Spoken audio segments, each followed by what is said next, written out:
Alhamdulillah, salatu wassalamu Rasulillah. Di antara kondisi yang kita butuh tawakal kepada Allah Subhanahu wa taala, yaitu ketika kita khawatir dengan godaan syaitan yang sangat kuat. Ya, dalam kondisi tertentu kita tidak kuasa menghadapi godaan syaitan. Ingat, syaitan tidak bisa menguasai orang-orang yang bertawakal. Jika kita tawakalnya kuat kepada Allah, maka kita akan mampu menghadapi godaan syaitan. Ya, makanya dalam surat An-Nahl ayat 99 Allah berfirman, "Innahu laisa lahu sultanun 'alal ladzina amanu wa 'ala rabbihim yatawakkalun." Sungguhnya syaitan tidak punya kekuasaan terhadap orang-orang yang beriman dan orang-orang yang bertawakal kepada Rabb mereka. Ini jadi masalah, betapa sering kita terjerumus dalam hal yang dilarang oleh Allah Subhanahu wa taala, betapa sering kita tertawan oleh godaan syaitan. Kenapa? Karena tawakal kita kurang kepada Allah Subhanahu wa taala. Mungkin terlalu pede dengan iman kita, terlalu pede dengan ilmu kita, terlalu pede dengan pengalaman kita, ya. Pede, terlalu percaya diri, lupa kepada Allah Subhanahu, lupa bertawakal, akhirnya kita tergoda dan terjerumus dalam hal yang dilarang oleh Allah Subhanahu wa taala, ya. Kemudian juga Allah mengajarkan, ya, jika seorang ingin meraih surga yang tinggi, maka hendaknya dia banyak bertawakal kepada Allah Subhanahu wa taala. Allah Subhanahu wa taala menjelaskan tentang sifat-sifat penghuni surga. Allah berfirman, "Walladzina hajaru fillahi min ba'di ma dzulimu lanubawwi'annahum fid dunya hasanah wa la ajrul akhirati akbar law kanu ya'lamun." Tentang orang-orang berhijrah di jalan Allah Subhanahu wa taala setelah mereka dizalimi, maka kami akan siapkan bagi mereka di dunia kebaikan. Kemudian kata Allah, "Wa la ajrul akhirati akbar." Dan pahala mereka di akhirat lebih besar daripada yang mereka dapatkan kebahagiaan di dunia. Lau kanu ya'lamun, jika mereka mengetahui. Siapa mereka ini? Allah sebutkan dalam surat An-Nahl ayat 42, alladzina sabaru ala rabbihim yatawakkalun, yaitu orang yang bersabar dan bertawakal kepada Allah. Sungguh indah tatkala tergabungkan keduanya pada diri seorang, yaitu bersabar dan bertawakal kepada Allah Subhanahu wa taala. Ini menunjukkan bahwasanya seorang ingin meraih surga, dia harus memiliki sifat tawakal, ya, agar dia bisa mendapatkan ganjaran yang besar di akhirat kelak. Demikian juga di antara keutamaan tawakal, yaitu jika kau ingin meraih kecintaan Allah kepadamu, ya, di antara akidah Ahlussunnah wal Jamaah, yaitu Allah memiliki sifat mencintai. Allah dicintai dan Allah juga mencintai. Dalam Al-Quran banyak, ya, Allah mencintai, ya. Di antaranya agar kita bisa dicintai oleh Allah adalah dengan bertawakal. Dan ini berbanding lurus dengan kecintaan Allah. Semakin seorang tingkat tawakalnya semakin tinggi, maka semakin besar Allah mencintainya. Allah Subhanahu wa taala berfirman, "Fatawakkal 'ala Allah, innallaha yuhibbul mutawakkilin." Bertawakallah kepada Allah, ya. Bayangkan Allah perintahkan, bertawakallah Anda. Engkau bertawakallah. Kenapa Allah kasih iming-iming? Iming-imingnya innallaha yuhibbul mutawakkilin. Allah mencintai orang-orang yang bertawakal. Kalau gitu kenapa Anda tidak bertawakal? Tawakal kepada Allah, serahkan urusan kepada Allah. Jangan pernah pede, yakin semua di bawah keputusan Allah. Kita hanya tinggal berusaha ikhtiar, tapi serahkan urusan kepada Allah Subhanahu wa taala. Nah, semakin kita semakin bertawakal kepada Allah, maka semakin besar cinta Allah kepada kita. Ini ikhwan dan akhwat yang dirahmati Allah Subhanahu wa taala, sebagian dari keutamaan tawakal, ya. Intinya barang siapa bertawakal kepada Allah, maka Allah cukup baginya. Allah cukup baginya. Seperti firman Allah Subhanahu wa taala, "Wa may yatawakkal 'ala Allahi fahuwa hasbuh." Barang siapa yang bertawakal kepada Allah, maka Allah cukup baginya. Allah akan penuhi urusannya. Allah akan mudahkan urusannya. Dia tidak perlu kepada yang lain. Dia tidak perlu kepada makhluk yang penuh dengan kekurangan. Dia tidak perlu kepada makhluk yang terkadang dekat dengan dia, terkadang jauh darinya. Dia tidak perlu kepada makhluk yang terkadang senyum kepadanya, terkadang marah kepadanya. Yang dia butuhkan hanyalah kepada Allah yang Maha Sayang kepadanya. Ya, yang jelas dia harus perhatikan tawakal dia. Wa may yatawakkal 'ala Allah fa hasbuh. Barang siapa bertawakal kepada Allah, maka cukup baginya. Allah tidak berdusta. Jika seorang serius tawakal kepada Allah, maka Allah akan mencukupkan urusannya. Maka Allah sebaik-baik tempat kita bersandar. Allah berfirman, "Wa tawakkal 'ala Allah wa kafa billahi wakila." Bertawakallah kepada Allah, maka cukuplah Allah sebagai wakilmu, itu Allah sebagai pengurusmu yang akan mengurusimu dalam setiap kondisi, yang akan memperhatikan dalam setiap gerak-gerikmu, dengan syarat kau senantiasa bertawakal kepada Allah Subhanahu wa taala. Wallahu a'lam bishawab. Bismillahirrahmanirrahim. Assalamualaikum warahmatullahi wabarakatuh. Alhamdulillah, salatu wassalamu ala Rasulillah. Di antara keistimewaan tawakal kepada Allah Subhanahu wa taala, barang siapa yang bertawakal akan dimudahkan urusannya. Di antaranya ketika seorang bertawakal dalam rangka mencari rizki, ya. Al-Imam Ibn Rajab Al-Hambali dalam kitabnya Jami' Ulumul Hikam menyebutkan barang siapa yang bertawakal kepada Allah dengan tawakal yang tinggi, kemudian berusaha meskipun usahanya tidak maksimal, tidak optimal ya, tapi yang kalau tawakalnya tinggi disertai dengan usaha sedikit, ya bisa mendatangkan rezeki yang banyak ya. Ya benar harus berusaha, tetapi yang penting tawakalnya harus tinggi disertai usaha. Mungkin usahanya tidak semaksimal orang-orang lain, tidak seoptimal orang-orang lain, namun jika dia tawakalnya tinggi, insya Allah Allah akan mudahkan rezeki baginya. Apa dalilnya? Dalilnya Rasulullah SAW bersabda, "Lau annakum tatawakkaluna 'ala Allahi haqqa tawakkulih, la razaqakum kama yarzuqut tayr, taghdu khimasan wa taruhu bitana."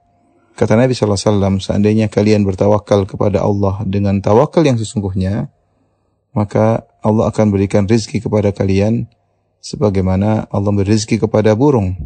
Lihatlah burung pergi di pagi hari dalam kondisi perut kosong, wa taruhu bitana, dan pulang di siang hari atau di sore hari dalam kondisi perut sudah terisi, ya, dalam kondisi kenyang, ya. Nah, di sini burung berusaha, tetapi dia punya tawakal yang sangat tinggi, sehingga Allah Subhanahu Wa Taala memudahkan rezeki baginya. Ya. Padahal kita tahu burung tidak punya kemampuan untuk berpikir seperti manusia yang tahu tentang bagaimana cara mencari rezeki, bagaimana mencari keuntungan yang banyak. Tetapi Allah berikan rezeki kepada burung-burung tersebut. Mereka berangkat di pagi hari, kemudian pulang kondisi perut kenyang, bahkan bawa makanan buat anak-anak mereka. Karenanya dalam Sahih Muslim, Rasulullah SAW bersabda ya tentang di mana Rasulullah SAW memuji orang yang hatinya seperti burung. Kata Nabi SAW, "Yadkhulul jannata aqwamun af'idatuhum mislut tayr." Datang masuk surga suatu kaum atau beberapa kaum, mereka mau surga. Kenapa? Karena hati mereka seperti hati burung. Hati mereka seperti hati burung. Para ulama menjelaskan bahwasanya yaitu karena mereka bertawakal kepada Allah. Ya, kita sudah jelaskan bahwasanya tawakal adalah sebab masuk surga. Ya, tapi kenapa dikhususkan burung? Yaitu bertawakal dalam mencari rezeki. Ya, kebanyakan kita ketika kita mencari rezeki, kita menyandarkan pada kemampuan kita, menyandarkan pada pengalaman kita bersandar kepada kehebatan kita, ya, sehingga tawakal kita kurang. Tawakal kita ada tawakal tapi kurang. Lain halnya dengan burung yang mereka tidak mengerti bagaimana cara mencari rezeki, cara mengambil keuntungan yang banyak, kapan kesempatan-kesempatan yang besar, ya, musim-musim yang tepat. Mereka tidak mengerti itu semua karena akal mereka tidak seperti akal manusia, tapi mereka punya tawakal. Mereka punya tawakal. Nah, orang-orang di antara yang mau surga, tawakal mereka seperti burung. Dari sini kita memperbaiki diri kita. Ketika kita mencari rezeki, kita berusaha, bukan berarti malas di rumah, tidak bergerak, tidak beraktivitas. Kita beraktivitas. Tapi tawakal kita tinggikan lagi. Tawakal kita tinggikan lagi levelnya, sehingga Allah Subhanahu Wa Taala memudahkan rezeki kepada kita, karena kita bertawakal kepada Sang Maha Pemberi rezeki. Ya, tawakal kita kepada siapa? Kepada Sang Maha Pemberi rezeki. Kalau tawakal kita benar, Sang Maha Pemberi rezeki tersebut akan mudahkan rezeki kepada kita. Tawakal yang tinggi dengan usaha yang sedikit memudahkan kita meraih rezeki yang halal. Wallahu ta'ala alam bisawab. Bismillahirrahmanirrahim. Alhamdulillah, salatu wassalamu ala Rasulillah. Telah kita sebutkan bahwasanya di antara hal yang memudahkan seorang meraih rezeki adalah dengan memperbaiki tawakalnya. Semakin seorang kuat tawakalnya disertai usaha sedikit, ya, apalagi usahanya baik disertai dengan tawakal yang tinggi, maka Allah akan mudahkan rezekinya, ya. Allah akan mudahkan rezekinya. Kita coba introspeksi diri kita selama ini. Sebagian kita mungkin tawakalnya kepada Allah kurang, masih bersandar kepada sebab-sebab materi yang ada di hadapan matanya. Ya, sebagian kita bertawakal kepada bank misalnya. Dia merasa usahanya tidak mungkin berjalan kecuali dengan bank. Dia merasa bahwa satu-satunya keberhasilannya kalau lewat bank, ya.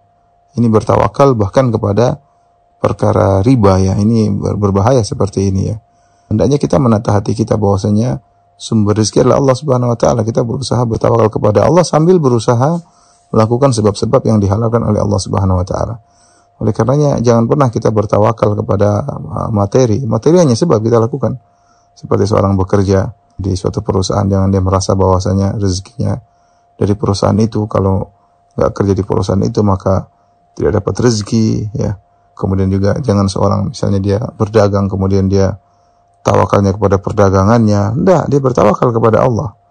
Seorang tidak bertawakal kepada bank, tidak bertawakal kepada perusahaan yang dia bekerja, tidak bertawakal kepada usahanya sendiri, tawakalnya kepada Allah Subhanahu wa taala. Usaha adalah keharusan tawakal, ikhtiar, tetapi hati harus bertawakal kepada Allah, kepada Sang Maha Pemberi rizki. Ada sebuah syair dari Imam Syafi'i rahimahullahu taala yang indah, saya bacakan syair tersebut dan saya terjemahkan insyaallah taala. Beliau rahimahullahu taala berkata, "Tawakkaltu fi rizqi 'ala Allahi khaliqi wa ayqantu anna Allah la syakka raziqi wa ma yakum rizqi falaysa yafutuni walau kana fi qa'il biharil 'awamiqi sayati bihi Allahul 'azim bi fadlihi walau lam yakun minni lisanu binatiqi fa fi ayyi shay'in tadhhabu an-nafsu hasratan waqad qasama ar-rahmanu rizqal khalaiqi." Beliau berkata, aku tawakal untuk urusan rizkiku kepada Allah Sang Penciptaku. Dan aku yakin bahwasanya tidak ragu sama sekali, dialah Allah yang akan memberi rizki kepadaku. Apapun rizki yang sudah tercatat padaku, maka tidak akan luput dariku. Meskipun rizki tersebut berada di ujung dalam dasar lautan. Kalau itu adalah rizkiku, akan datang kepadaku. Allah akan datangkan, sayatihi bihillahul azimul fadlihi. Allah akan datangkan rezekiku dengan karunia-Nya. Meskipun lisanku tidak memintanya, kalau itu jatahku, Allah pasti akan kasih kepadaku. Karenanya, buat apa hati ini kemudian tersiksa, menyesal, ketakutan, tidak dapat rezeki, sementara Allah Subhanahu wa taala telah membagi rezekinya kepada makhluknya. Jadi kita yakin kalau kita bertawakal kepada Allah, Allah akan berikan rezeki kepada kita ya. Sebagaimana tadi nasihat Imam Syafi'i rahimahullahu taala. Kata Allah, tidak ada binatang melata kecuali Allah mengatur rezekinya ya. Kalau hewan-hewan saja seperti burung tadi, kemudian hewan-hewan lain yang tidak bisa berfikir, tidak seperti kita bisa dapat rezeki, bagaimana lagi dengan kita ya ikhwan dan akhwat yang dirahmati Allah Subhanahu wa taala. Sebagian kita alhamdulillah rezekinya dilapangkan oleh Allah. Maka jangan lupa banyak bersyukur kepada Allah. Sebagian kita rezekinya terkadang mudah, terkadang seret, terkadang susah, apalagi di masa pandemi. Jangan lupa tawakal kepada Allah. Semua ini di bawah naungan Allah. Semua ini di bawah kehendak Allah. Jika Allah berkehendak sesuatu, hanya mengatakan kun fayakun. Tugas kita hanya tawakal hati kita. Tawakal benar-benar kepada Allah sambil kita ikhtiar. Mudah-mudahan Allah Sang Maha Pemberi rezeki memberikan rezeki kepada kita. Yang penting kita berusaha, tawakal dan ikhtiar. Wallahu a'lam bishawab. Bismillahirrahmanirrahim. Alhamdulillah, salatu wassalamu ala Rasulillah. Ikhwan akhwat dirahmati Allah Subhanahu wa taala. Kita akan bahas tentang hakikat tawakal ya. Tawakal hakikatnya adalah menggabungkan antara penyandaran hati kepada Allah Subhanahu wa taala dan melakukan sebab, atau bahasa kita namanya ikhtiar. Dan ini sudah diisyaratkan dalam banyak dalil ya. Seperti sabda Nabi sallallahu alaihi wasallam, "Ihris ala ma yanfa'uk wasta'in billah wa la ta'jaz." Semangatlah engkau untuk meraih apa yang bermanfaat bagimu, baik perkara dunia maupun perkara akhirat. Ya, Rasulullah suruh semangat, ihris. Semangatlah.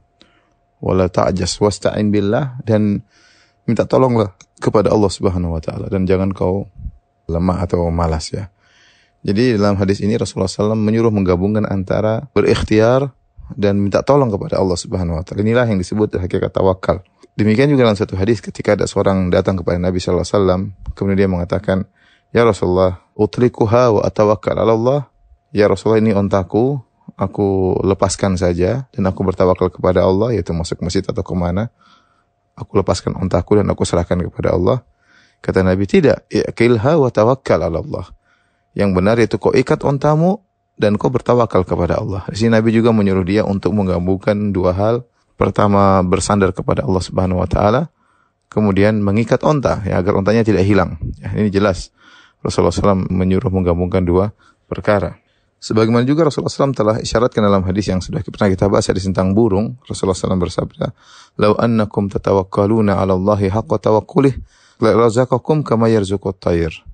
Taqdu khimasan wa taruhu bitana." Seandainya kalian bertawakal kepada Allah dengan tawakal yang sungguhnya, maka Allah niscaya akan berikan rezeki kepada kalian sebagaimana Allah beri rezeki pada burung.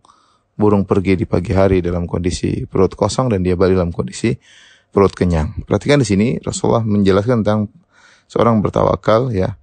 Kemudian Rasulullah contohkan dengan burung. Burung ya, dia bertawakal kepada Allah tapi dia berusaha berikhtiar. Makanya burung di pagi hari sudah bangun, kemudian bercuit-cuit ya di antara mereka dengan giatnya, kemudian terbang ke tempat yang sangat jauh untuk mencari makanan, kemudian balik perut sudah kenyang, bahkan bawakan makanan buat anak-anaknya. Ini dalil bahwasanya Rasulullah SAW menyuruh kita untuk menggabungkan antara tawakal dan usaha. Oleh karenanya ketika ada sebagian jemaah haji yang mereka ingin berhaji tanpa bawa bekal, kemudian mereka berkata, kami tawakal kepada Allah, tidak perlu bawa bekal, pokoknya kami bisa melaksanakan haji. Maka ditegur oleh Allah Subhanahu wa taala. Ya, Allah turunkan sampai firman-Nya dalam Al-Qur'an, "Wa tazawwadu fa inna khairaz zadi taqwa." Kata Allah, berbekalah kalian ketika berhaji, berbekal, dan sebaik-baik bekal adalah ketakwaan, yaitu kalian berbekal ketakwaan dan berbekal juga dengan bekal untuk haji. Makanya haji tidak diwajibkan bagi orang yang tidak mampu. Wallahi 'alan nasi hajjul baiti man istata'a ilaihi sabila. Haji itu wajib bagi orang yang mampu. Bahkan para ulama menjelaskan namanya mampu haji itu adalah bukan hanya mampu dia berangkat pergi haji, dia juga mampu dalam artian dia meninggalkan nafkah buat keluarganya selama dia berpergian. Kalau ternyata dia mau haji sementara anak istrinya terlantar, tidak ada yang mengurus, maka tidak wajib bagi dia untuk haji. Ini jelas bahwasanya Allah menyuruh kita untuk berikhtiar ya.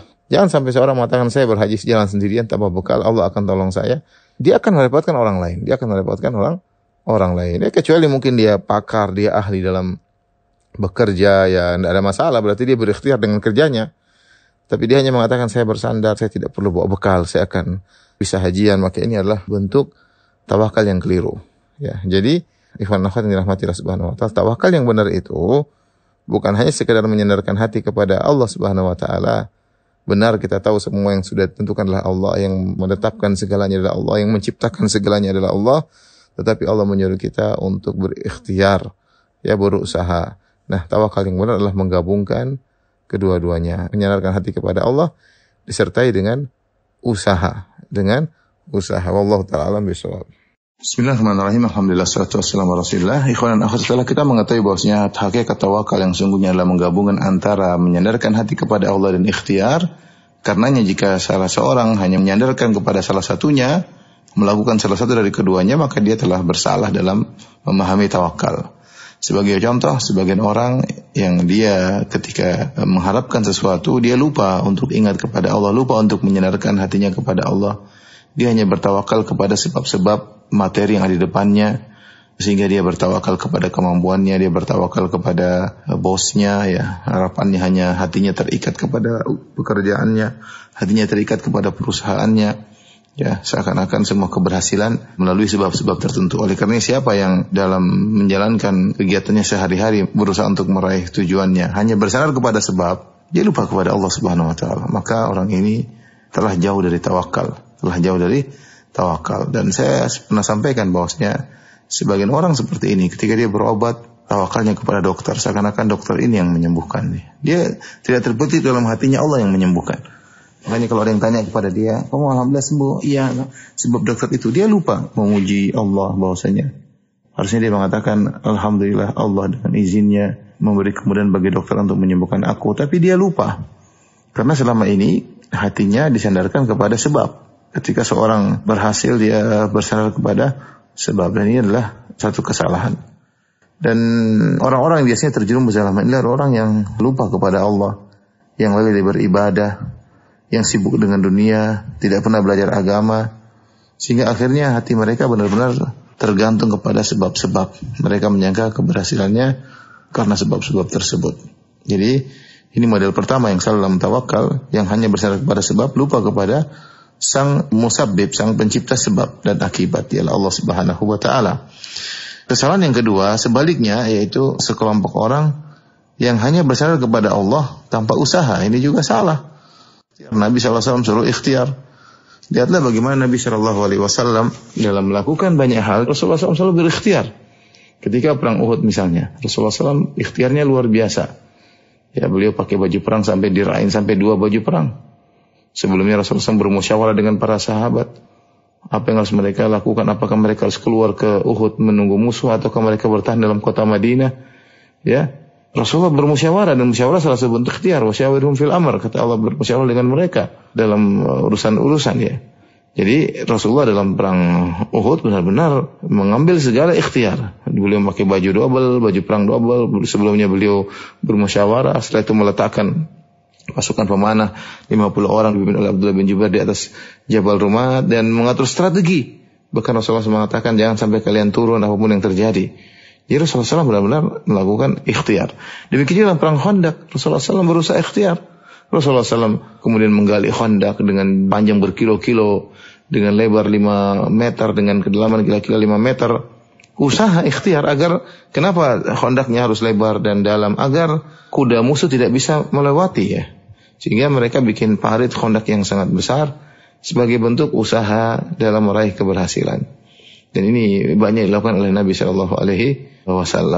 Oleh karenanya, kalau seorang tidak memandang sebab, dia hanya mengatakan semuanya terserah Allah, dia tidak melakukan sebab, maka sebagian orang mengatakan orang seperti ini akalnya tidak wajar. Ini tidak bisa akan komitmen. Maka kita nasihati orang seperti ini bahwasanya Allah telah menciptakan hukum sebab dan akibat yang disebut dengan sunnatullah. Ya, kita mengakui hukum tersebut dan kita tahu bahwasanya Allah menciptakan akibat, tapi Allah melalui sebab dan akibat ya. Apakah mungkin seorang punya anak tidak menikah? Kalau kita bilang secara mungkin kalau Allah memberikan mukjizat, mungkin. Tapi kita melihat hukum sebab akibat, namanya ingin punya anak, nikah dulu. Nikah, terus berhubungan dengan istri, kemudian lama-lama baru bisa punya anak. Jangankan demikian, bahkan sebagian orang sudah menikah nggak bisa punya anak. Yang kita tahu bahwasanya yang menentukan akibat hasil hanyalah Allah Subhanahu Wa Taala. Tapi ada hukum sebab akibat ya. Kita katakan kepada orang seperti ini, bukankah rezeki sudah tercatat, ajal sudah tercatat? Kalau begitu, kalau rezeki sudah tercatat, ngapain kamu kerja? Ngapain kamu cari makan? Sudah di rumah aja. Ngapain kalau sakit berobat ya? Kalau memang kita mengatakan tawakal yang benar hanya bersandar kepada Allah dan tidak usah berusaha, ya sudah. Kan kita juga katakan, bukankah sudah ditentukan surga dan neraka? Ngapain kamu sholat? Kan sudah ditentukan surga dan neraka. Ketika dia ingin sholat, berarti dia berikhtiar untuk mau surga. Oleh karenanya orang yang mengatakan tidak perlu lihat sebab, kita hanya bersandarkan hati kepada Allah, mereka tidak akan bisa komitmen. Kita bilang kalau komitmen ya sudah, jangan bekerja, jangan juga ibadah. Bukankah surgamu telah tercatat atau nerakamu telah tercatat? Percuma kalau kau beribadah ternyata masuk neraka. Ya. Sama, kau tidak perlu cari makan karena makan juga adalah ikhtiar, ke sana, ke sini, kemudian beli kue, beli makan, ini juga ikhtiar. Dan ini orang yang menolak sebab, saya katakan tadi bahwasanya seakan-akan akalnya agak terganggu dan ini bertentangan dengan yang diajarkan oleh Nabi SAW, di mana Nabi SAW menyuruh untuk berikhtiar. Wallahu a'lam bishawab. Bismillahirrahmanirrahim. Alhamdulillah, salatu wassalamu ala Rasulillah. Ikhwan dan akhwat yang dirahmati Allah Subhanahu wa taala. Berikut ini adalah beberapa hal-hal yang bertentangan dengan tawakal ya. Yang dilakukan oleh sebagian masyarakat ya. Yang pertama adalah memakai jimat ya. Memakai jimat ya adalah perbuatan kesyirikan. Nabi SAW bersabda, Inna ruqa wa tamaim wa tiwala tasyirkun. Sungguhnya ruqyah, jambi-jambi, wa tamaim, jimat-jimat, wa tiwala, yaitu pelet dan semisalnya adalah kesyirikan. Kemudian juga dalam hadis Nabi SAW, Man ta'allaqa tamimatan faqad asyrak. Barang siapa menggantungkan sesuatu, maka telah berbuat kesyirikan, yaitu menggantungkan jimat dan yang semisalnya ya. Nabi SAW juga pernah menegur seorang yang memakai jimat berupa tali yang diletakkan di tangannya. Ya, maka Nabi SAW mengatakan, buang itu jimat dari dirimu. Sungguhnya kalau kau meninggal dalam kondisi kau memakai jimat, kau tidak akan beruntung selama-lamanya. Intinya jimat adalah salah satu bentuk kesyirikan yang bertentangan dengan tawakal. Kenapa? Karena ketika orang memakai jimat, dia tawakalnya kepada jimat tersebut. Padahal syariat tidak pernah menjadikan jimat tersebut sebagai sebab. Tidak pernah. Tidak ada dalam syariat mengatakan, siapa pakai jimat begini maka dia akan berhasil demikian. Siapa pakai jimat begini maka dia akan dimudahkan urusannya. Tidak ada. Oleh karenanya barang siapa bertawakal kepada jimat, ya bersandar kepada jimat, maka dia telah terjerumus dalam kesyirikan, dan ini benar-benar bertentangan dengan tawakal. Dalam satu hadis kata Nabi sallallahu alaihi wasallam, Man ta'allaqa syai'an wukila ilaihi. Barang siapa yang menggantungkan sesuatu, maka dia dibuat bertawakal kepada sesuatu tersebut. Itu barang siapa pakai jimat, maka hatinya bertawakal kepada jimat tersebut. Kita orang Islam mudah ya. Kita mau keluar rumah, kita tinggal bertawakal kepada Allah. Kita mengatakan Bismillahirrahmanirrahim, tawakkaltu 'ala Allahi la haula wala quwwata illa billah. dengan nama Allah, aku bertawakal kepada Allah, tidak ada daya, tidak upaya, tidak ada perubahan kecuali dengan izin Allah Subhanahu wa taala. Kemudian kita melaksanakan aktivitas. Entah kita berdagang, entah kita berdakwah, entah kita bersilaturahmi, kita tawakal kepada Allah Subhanahu wa taala. Tapi orang pakai jimat, dia tawakalnya kepada jimat. Kalau misalnya dia mau pergi ke pasar, dia punya jimat penglaris ya. Kalau jimatnya ketinggalan, dia tidak akan jadi ke pasar. Seakan-akan rezeki dia tidak akan laris ya. Kalau dia keluar dan lupa dengan jimat penyelamat ya, maka dia akan balik lagi. Dia merasa bahwasanya dia tidak akan selamat kalau tidak memakai jimat tersebut. Benar-benar hatinya menjadi tawakal kepada jimat tersebut. Hatinya benar-benar menjadi tawakal dengan jimat tersebut. Kalau dia pakai jimat, maka dia pede. Ada percaya diri. Tapi kalau dia tidak pakai jimat, dia tidak pede ya. Jadi ini benar-benar bertentangan dengan tawakal. Bagaimana seorang bertawakal kepada benda-benda yang tidak bermanfaat tersebut ya. Nah, jimat kadang pakai tali, jimat kadang pakai kerang, jimat kadang pakai hal-hal yang semua tidak pernah diajarkan oleh syariat. Oleh karena di antara hal yang benar-benar bertentangan dengan tawakal adalah memakai jimat atau azimat ya. Sehingga di mana orang yang memakai jimat hatinya benar-benar bertawakal kepada azimat tersebut. Seakan-akan azimat tersebut adalah sebab yang akan menjadikan dia mencapai tujuannya ya. Seakan-akan merupakan sebab yang menjadikan dia mencapai tujuannya. Padahal Nabi SAW bersabda, "Man ta'allaqa tamimatan fala atammahu Allahu lahu." Ya, barang siapa memakai jimat, Allah tidak akan sempurnakan urusannya. Ya. Sebaliknya Allah tidak akan sempurnakan urusannya. Hatinya dibuat bertawakal kepada benda, ya, bukan bertawakal kepada Rabbul Alamin. Ya. Wallahu a'lam bishawab. Bismillahirrahmanirrahim. Alhamdulillah salatu wassalamu ala Rasulillah. Di antara hal yang bertentangan dengan tawakal adalah tatayur. Tatayur artinya adalah mengkaitkan nasib sial dengan sesuatu yang dilihat, sesuatu yang didengar, dengan angka tertentu, dengan hewan tertentu, ya, dengan kejadian-kejadian tertentu, ya. Ini adalah salah satu hal yang bertentangan dengan tawakal. Rasulullah SAW mengatakan at-tiyaratu syirkun, bahwasanya tatayur adalah kesyirikan. Kalau dalam istilah kita biasanya orang mengatakan pamali ya. Ini adalah kesyirikan. Asalnya dahulu orang-orang Arab ketika mereka hendak bersafar, mereka pergi kepada jenis burung tertentu, kemudian mereka membuat perbuatan seperti mengusir burung tersebut. Kalau burung tersebut terbang ke arah kanan ketika diusir ya, maka mereka akan melanjutkan perjalanan mereka. Menurut mereka dengan terbangnya burung ke kanan ini mendatangkan keberuntungan. Tetapi jika ketika mereka mengusir burung tersebut kemudian ternyata pergi ke kiri, terbang ke kiri, maka menurut mereka adalah kesialan. Sehingga akhirnya mereka tidak jadi pergi ke safar, tidak jadi pergi bersafar. Dan ini adalah suatu hal yang sangat aneh. Bagaimana mereka menggantungkan keberhasilan mereka kepada seekor hewan ya. Hewan tersebut tidak berakal seperti manusia. Bagaimana seorang manusia yang berakal kemudian menggantungkan keberhasilan mereka kepada burung tersebut ya. Burung tersebut saja tidak sampai berpikiran demikian, bagaimana kemudian manusia yang berakal diberi kemuliaan berupa akal kemudian menggantungkan keberhasilannya, memberikan keputusannya kepada seekor burung. Kita aja kalau kita punya rencana, apa kita memberi rencana kita serahkan kepada anak kita yang masih kecil? Tentunya tidak. Ya, kita tidak akan menyerahkan kepada urusan kita kepada anak kecil ya. Kita yang berusaha berpikir karena kita yang punya pengalaman, kita yang berusaha mengambil keputusan. Bukan kita serahkan urusan kita kepada anak kecil. Nah, apalagi kita serahkan urusan kita kepada seekor burung. Ya, tentu ini adalah hal yang sangat-sangat tidak logis ya. Sehingga seorang akan bertawakal kepada burung tersebut.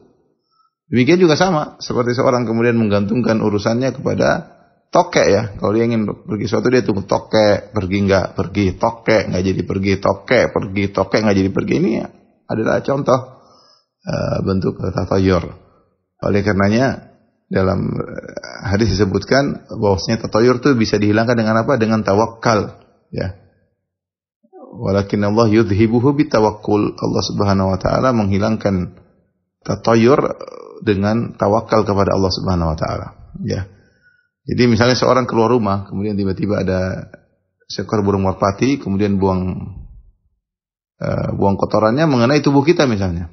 Bisa jadi dalam hati kita terbetik berbagai macam pemikiran, jangan-jangan kita baru keluar kena kotoran merpati, jangan-jangan ada kesialan di depan, jangan-jangan. Ini semua tatayur. Karena Allah tidak menjadikan kesialan kita pada hal tersebut. Maka caranya bagaimana kita awal? Kita buang semua pemikiran tersebut, kita tawakal, lanjutkan perjalanan ya. Oleh karenanya di antara hal yang benar-benar bertentangan dengan tawakal adalah tatayur, mengkaitkan nasib sial dengan hal seperti itu. Ya. Dan itu banyak ya, seperti orang menganggap angka 13 angka sial ya. Menganggap angka 4 angka sial, ini juga tatayur ya.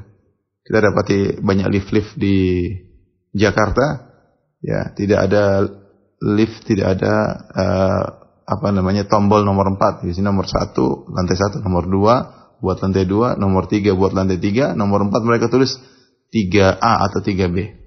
Terus nomor 5 ya. Ya, menurut mereka angka 4 itu angka sial, nanti juga angka 13 angka sial ya. Demikian juga kita tidak akan dapati kamar nomor 13, lantai nomor 13 ya, loncat ya. Apalagi kursi pesawat nomor 13 tidak akan kita dapati. Mereka anggap angka 13 angka sial. Dari mana seperti ini? Ini semua bertentangan dengan apa? Dengan tawakal. Maka seorang kalau ada timbul perasaan jangan-jangan ya, ada seperti dia lagi duduk tahu-tahu ada burung hantu lewat, oh jangan-jangan ya, burung hantu mendatangkan kesialan, maka dia harus lawan. Ini enggak benar, dia harus lawan dengan tawakal ya. Rasulullah bersabda walaham. Ya, tidak ada kesialan karena burung hantu ya. Tidak ada kesialan karena burung hantu ya. Ini semua adalah harus dilawan dengan tawakal kepada Allah Subhanahu wa taala. Wallahu a'lam bishawab. Bismillahirrahmanirrahim. Alhamdulillah salatu wassalamu ala Rasulillah. Di antara hal yang bertentangan dengan tawakal, hal ini sudah pernah kita bahas, adalah ujub ya. Ujub adalah bentuk hal yang bertentangan dengan tawakal. Karena ujub sebagaimana pernah kita jelaskan adalah bentuk bertawakal kepada diri sendiri. Pede dengan kemampuannya ya. Lupa untuk bersandar kepada Allah Subhanahu wa taala. Oleh karenanya Rasulullah SAW mengatakan salasun muhlikat ya, 3 perkara membinasakan, di antara ijabul mar bi nafsihi, seorang ujub dengan dirinya ya. Ini menimpa sebagian orang. Ketika dia bangga dengan dirinya, bangga dengan kemampuannya, bangga dengan kepintarannya, bangga dengan pasukannya, dia lupa bertawakal kepada Allah Subhanahu wa taala ya. Padahal yang menentukan keberhasilan hanyalah Allah Subhanahu wa taala. Betapa banyak sebab yang sedikit ternyata bisa berhasil. Contoh firman Allah Subhanahu wa taala, "Kam min fi'atin qalilatin ghalabat fi'atan katsiratan biidznillah." Betapa banyak kelompok yang sedikit mengalahkan kelompok yang besar dengan izin Allah Subhanahu wa taala. Maka seorang melakukan sebab ya, dia berusaha belajar, dia berusaha bekerja, dia berikhtiar, tapi tawakalnya kepada Allah. Jangan tawakal kepada dirinya, ujub dengan dirinya, ujub dengan kecerdasannya, ujub dengan kemampuannya. Karena barang siapa yang ujub, merasa pede dengan apa yang dia miliki ya, dengan usaha yang telah dilakukan, ketika itu dia tidak lagi bertawakal kepada Allah Subhanahu wa taala. Maka dia terjerumus dalam salah satu bentuk kesyirikan, menyandarkan hati bukan kepada Allah tetapi kepada diri sendiri. Makanya di antara doa Nabi sallallahu alaihi wasallam, ya hayyu ya qayyum bi rahmatika astaghits fa asli sya'ni kullahu wa la takilni ila nafsi tarfata ain. Ya Allah ya, bi rahmatika astaghits, dengan rahmatmu aku mohon pertolongan, dengan rahmatmu aku mohon pertolongan. Fa asli sya'ni kullahu, maka perbaikilah segala urusanku. Ya Allah, bimbinglah aku dalam segala urusanku, perbaiki segala urusanku. Wala takilni nafsi tarfata ain, dan jangan kau biarkan aku bersandar kepada diriku sendiri meskipun hanya sekejap mata. Kalau seorang bersandar pada dirinya, dia bersandar pada sesuatu yang sangat lemah. Kita ini siapa? Kita ini manusia, kita tahu banyak kelemahan kita. Meskipun kita memiliki kecerdasan, meskipun kita memiliki keterampilan, meskipun kita memiliki pengalaman, kita ini lemah ya.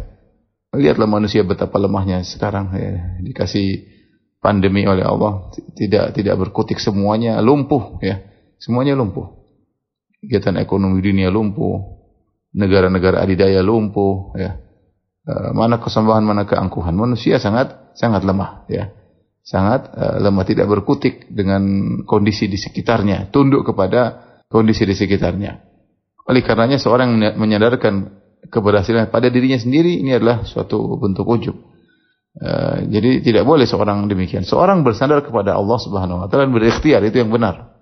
Sebagaimana kita jelaskan tentang definisi tawakal, menyandarkan hatinya kepada Allah dan berikhtiar. Adapun kemudian lupa kepada Allah, pede pada kemampuan, ya, ujub dengan diri sendiri, ya, maka inilah sumber kegagalan, ya, cepat atau lambat, ya, karena seorang ketika ujub dia bersandar kepada dirinya yang penuh dengan kelemahan. Masing-masing kita sadar akan kekurangan dan kelemahan diri kita. Maka biasakan selalu bersandar kepada Allah Subhanahu wa taala dalam melaksanakan segala aktivitas. Wallahu taala a'lam bishawab.